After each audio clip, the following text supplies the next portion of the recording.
The long-awaited vote has now been cast. Just last Thursday, followed by ecstatic cheering throughout the Arab world, and among countless people who care about human rights, the UN upgraded Palestine from its status as observer entity to observer state. And Mahmoud Abbas, president of the Palestinian Authority, was in a fighting mood upon passage of the resolution. Abbas, adorned with a victor's crown, boldly, brashly, told the UN General Assembly that Israel's war crimes against the Palestinians exposed the Jewish state as a deadly executioner who acts above the law, immune to public outcry. What permits the Israeli government to blatantly continue with its aggressive policies and the perpetration of war crimes stems from its conviction that it is above the international law and that it has immunity from accountability and consequences. Well, that all sounds well and good from the global podium, but Israel's chief executioner, Bibi Netanyahu, dismissed the vote as an empty gesture that would change nothing on the ground. Juri Schill, U.S. Ambassador to the UN, Susan Rice, then put icing on the Zionist cake, saying, quote, "No resolution can create a state where none exists. Palestinians will wake up tomorrow and find that little has changed," unquote. But everything is changing on the ground, as Juri's quest for a greater Israel extending from the Nile to the Euphrates moves forward.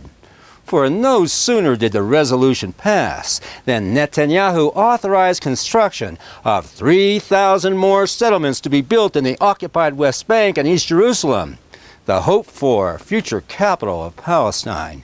In addition, plans for 1,000 new settler homes in an area known as the E1 corridor, located along a highway connecting Jerusalem with Tel Aviv, is also part of Israel's revenge, defying the UN vote.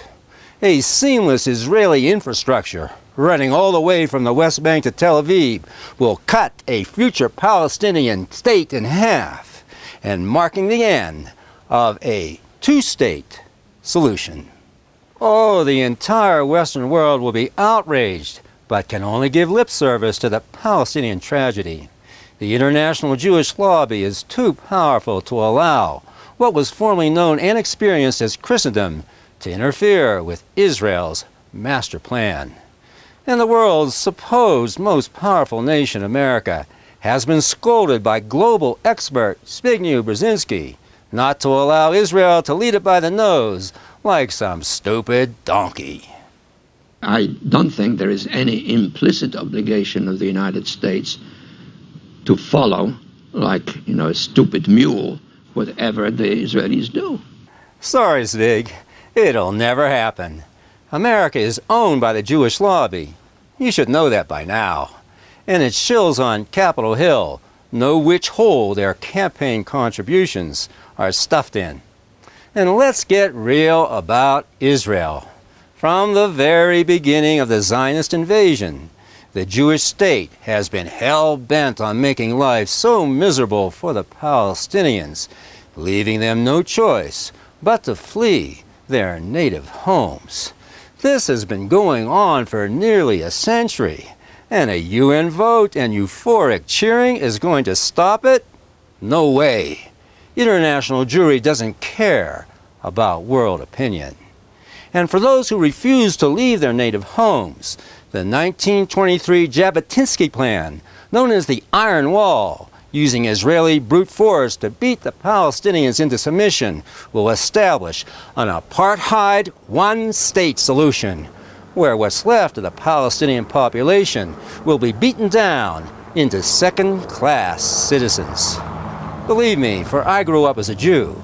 American Jewry will find some way to justify it. They will never give up their locus of power in Jerusalem for a bunch of Arabs deprived of their rights. This is how American Jewry thinks. I know this from the inside. Didn't Israel's latest assault on Gaza prove this?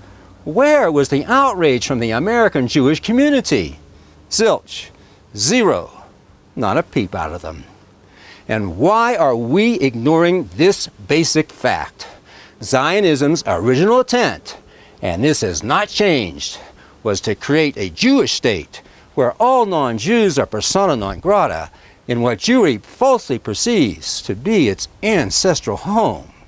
For if the ancestral home myth is true, swallowed by biblically ignorant Zionist Christians, then the past 2,000 years and Christ's very own words are nothing more than historical and theological fiction. You see, because Judaism, its polity, and its claim to the land was invalidated by the Lord Jesus Christ, who said to the Jews, "Your house is left unto you desolate," all ancestral claims made by Jewry are now null and void.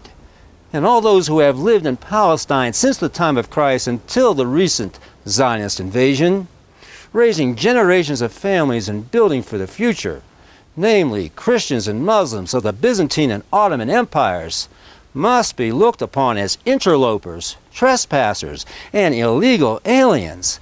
Nothing could be more historically absurd. Tell that to the emperors and caliphs of those empires, and they will demand that the U.S. and Canada give back the entire North American continent to the Indians, who have a greater claim to their ancestral home than Jewry has on Palestine.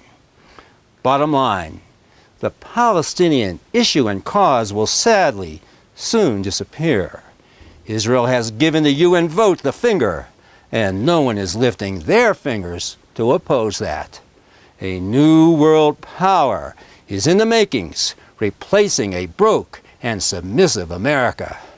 A power that is Jewish, centered in Israel, Christ-hating, internationally wealthy, with a nuclear launching pad ready to be used on all who get in its way, lodged within the precincts of its protected state, is emerging, ready to wreak a hell on earth, not only on the Palestinians, but on the entire world as well.